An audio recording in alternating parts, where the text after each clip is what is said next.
राजधानी कीव से चंद किलोमीटर के फासले पर रूस का एक लंबा सैन्य काफिला है, लगभग 30 किलोमीटर लंबा, जो पिछले 3 से 4 दिन से अपनी जगह से हिला नहीं है।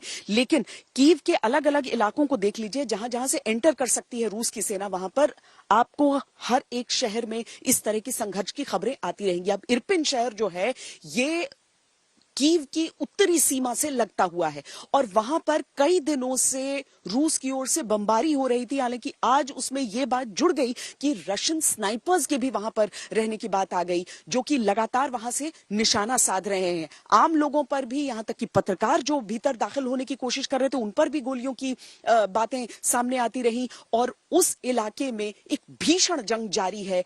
इरपिन बहुत अहम हो जाता है अगर रूस की सेना को कीव की ओर आगे बढ़ना है। यूक्रेन की राजधानी कीव के उत्तरी हिस्से में बसे इरपिन की हकीकत पिछले 48 घंटे में कुछ ऐसी है जहां रूस और यूक्रेन की जंग में नागरिक कब बारूद के धमाके के शिकार हो जाएं, पता नहीं होता। जहां युद्ध विराम भी इस बात की गारंटी नहीं दे रहा कि लोग आसानी से बाहर निकल पाएंगे। गवाही इस वीडियो में है, जहां सोमवार को युद्ध विराम के कुछ घंटों के बीच भी लगातार बमबारी के कारण जलते हुए घर दिखते हैं। ये तमाम सैन्य गाड़ियां अब उस ओर जा रही हैं। अभी तक लोगों को वहां से निकाला जा रहा था, लोगों को बचाया जा रहा था, लेकिन देखिए, और भी इस इलाके को और मजबूत करने के लिए ये ऐसी गाड़ी होती है जिसके भीतर, जिसे एक सुरक्षा कवच के तौर पर भी इस्तेमाल किया जाता है।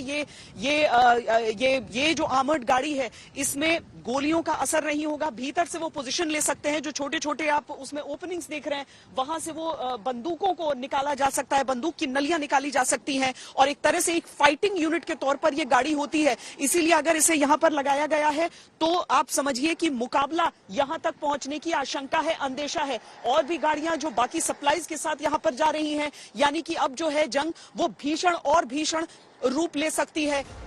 भीषण जंग की कगार तक इरपिन शहर कैसे पहुंचा, ये भी आप जरूर देखिए, जब ये हफ्ता शुरू होने से पहले ही रूस के रॉकेट और बम इरपिन में रिहायशी इमारतों को धूल धूल करके गिराने लगे। ऐसी तस्वीरों के साथ ही पिछले हफ्ते के आखिरी दिनों में तय हो गया कि पहले इरपिन और फिर आगे 30 से 35 किलोमीटर दूर कीव के मुख्य चौराहे तक रूस की सेना पहुंचना चाह रही है।